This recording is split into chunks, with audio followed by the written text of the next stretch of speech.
Let's continue on with our election rules and our regimes. If you could take a guess at what country this graph is showing, you're cool. So proportional representation, parties appoint legislative members proportional to the election results. They're voting for a party, really not a candidate. And this can increase in the number of political parties in the national legislators and increase in the election of minority and women candidates. It's greater in systems that features multi-member districts, like in Mexico. Yeah, this is a Mexican Senate in 2018. Look at all the parties here. We do have a clear majority party. That's won 44% of the Senate. But we have some smaller ones as well, like the MC and the PES and the PT that won less than 10% of the Senate. Now, not all proportional representation systems have multi-member districts. This is just what they promote. There is a drawback, though, and it can lead to the proliferation of small parties and coalitions. And this can lead to a challenge in forming a stable majority government. There's so many different views. It can lead to gridlock and instability, and nothing can get done because everyone is dissenting from one another. If you have a more uniform government, it's going to be a lot more efficient because there's going to be less gridlock and everyone's agreeing on the same issues and the same ideas within the body. And this fragmentation can result in instability and policy gridlock. So less policy can be passed because they're not going to agree as much. And this can weaken their political legitimacy. It's all coming back, full circle to Unit 1. Let's continue. Single-member districts promote two-party systems, not multi-party systems. They provide voters with a strong constituency service and accountability because there's two voters and there's a single representative per district. They want to hold that representative accountable, and it also ensures geographic representation. Because certain views can vary depending on where in the country you are. One candidate with the most votes doesn't have to be more than 50%, and a district will win that sole representative seat. One will get it. Many will enter, one will win. So this graph shows the House of Commons elections in the United Kingdom in 2019. We can definitely see that the Conservative and Labour Party are the prominent parties in the House of Commons. We have some other ones in there, but they're just so much smaller and less prominent than the Labour and Conservative parties. It's negligible. All right, let's continue talking about electoral systems. We're going to kind of focus on the presidential electoral system. So Mexico's president is elected by plurality of the national popular votes, not an absolute majority. So it's just whoever gets the most votes will win. Presidential candidates in Nigeria will, again, plurality. They win the most votes and secure at least 25% of the votes in 2/3 of the Nigerian states. So that's kind of important there. It's to really show that there's geographic representation across the entire country, and they all support a certain president. And this also reflects their federalism and divisions within the political system at a state and local level. Presidential candidates in Iran and Russia, there's a comparison, write this down, they must win an absolute majority of the popular vote in either the first or second round of national voting. So they both can have runoff elections. If no candidate wins an absolute majority in the first round, the second round is conducted between the top two vote earners in the first round.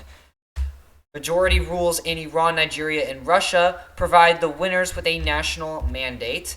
If they win a majority of the vote, it is viewed as having the support of the people to pass policies they see fit because the majority of citizens voted for the candidate and their platform. Now, what's the majority rule in Nigeria? They don't need a popular vote. No, they must win 25% of the votes in 2/3 of the states. So their majority rule deals with states. That's very important. That's a contrasting feature there. Look back on the second bullet point here. Presidential candidates in Nigeria must win the most votes and secure at least 25% of the votes in 2/3 of Nigeria's states. While in Iran and Russia, they must win an absolute majority of the popular vote. So it's just a difference between the type of voting here. But it is still considered a majority rule.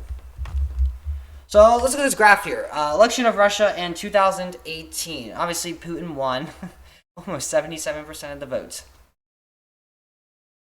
And this was when he was serving his 4th term. So I think he is on his 5th term by now. But I mean, look at this. Some people got less than 1%. Kind of interesting. Here's Nigeria in 2019. Definitely a big two-party system here. The APC and the PDP, the All People's Congress, and the People's Democratic Party. The APC definitely won. You can see that geographic representation. We can also see kind of a division here. The APC is more prominent in the north, while the PDP is more prominent in the south. And as we talk about what these political party systems believe in later on in the lecture, you might be able to figure out why. All right, this is Mexico in 2018. This is their presidential election. We see really three major candidates here. Jose got almost 17% of the votes. And then Andres, while he got majority of the votes, he got 54%, he didn't have to get 54% to win. So that's very notable here. And look how red this is. Look how much support there is for Andres in his campaign. Very interesting. This definitely shows geographic representation. This is Iran in 2021. As we said earlier, there's not really any political party system within the country here. So yeah, there was definitely no runoff election because they won an absolute majority. All right, let's talk about regulatory organizations. These are organizations that oversee elections, and different political systems use such organizations to set various rules about ballot access and electoral competition. Iran's Guardian Council excludes reform-minded candidates, people who want to reform the country, or those who do not support Islamic values. So they're not put on the ballot at all. They are limited from it, and this will limit the number of candidates and reduce electoral competition and representation. Because obviously not everyone in Iran is Muslim. Most of them are, but not all of them. As part of the democratic transition, Mexico and Nigeria have created independent election commissions, and their role is to reduce voter fraud and corruption and manipulation, to make the elections more free, fair, and competitive. In Mexico, they had the Federal Electoral Institute that regulates elections by overseeing voter registration, candidate registration, ballot design, vote counting, and resolving electoral disputes, because those happen at times.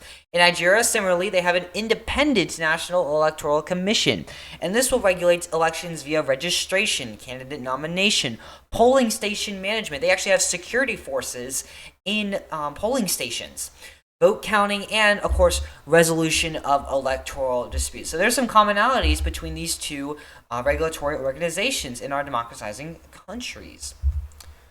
One thing I really want to show you, this is just really cool, to kind of lighten up this lecture, is biometric voting in Nigeria. This is a very recent current event here. So in 2015, the INC implemented significant reforms to improve the transparency and credibility of the electoral process. Great. And this involved capturing voters' biometric data. Remember, bio means life, and this uses such as individuals' fingerprints and facial features to create a unique digital record for each voter. And the whole purpose of this was to avoid voter duplication. They didn't want people voting twice, because obviously no two people had the same fingerprints.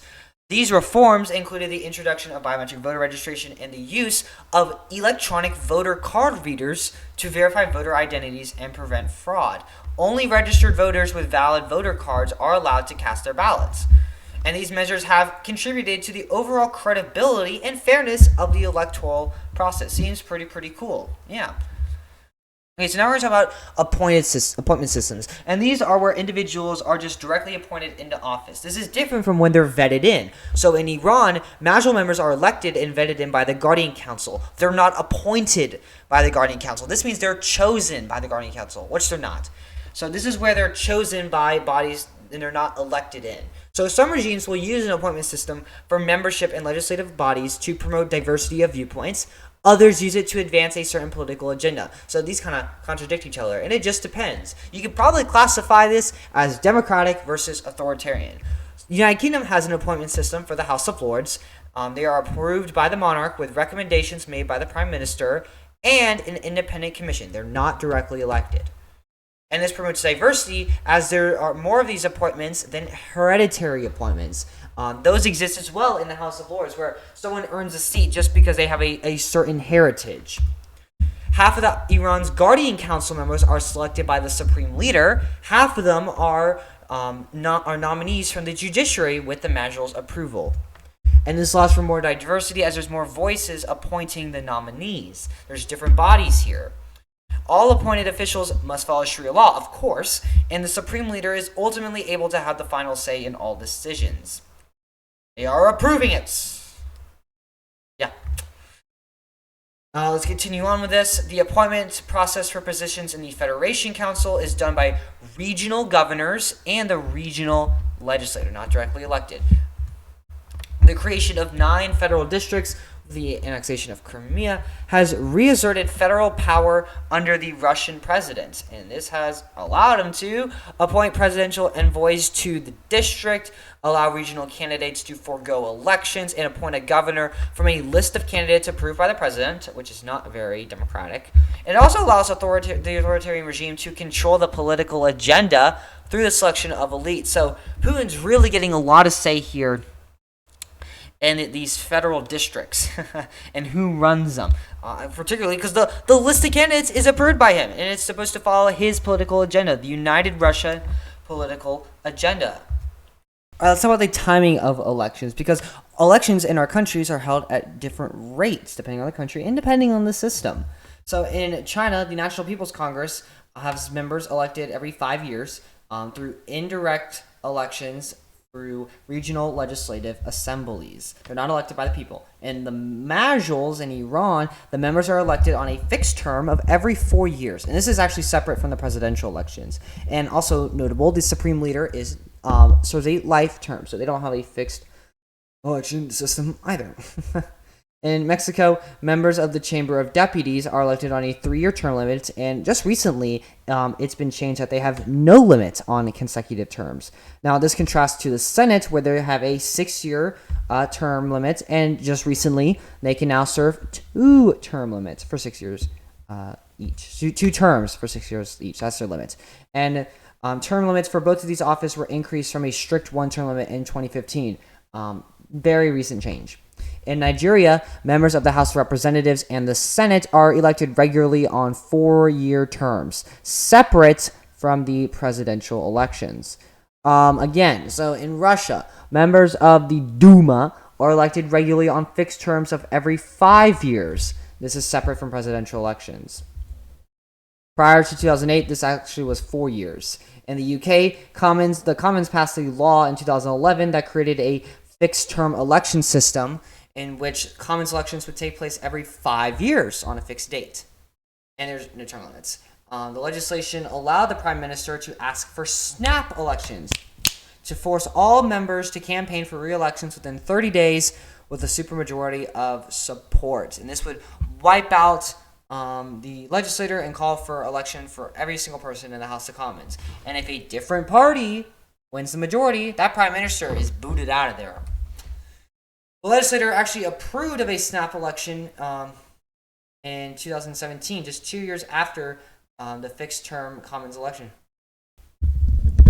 And look here, it's a table. It's a table for you because I'm the best and I organize things so well. So in the UK, they have no executive term limits, and then the legislature, they only have term limits, but they do have elections every 5 years, unless a snap election is called. In Mexico, the executive has a sexenio, which means they cannot rerun after 6 years. So they can have 1 term for 6 years. Their Senate has 2 terms of 6 years, and the Chamber of Deputies has 3-year terms, but with no consecutive limits.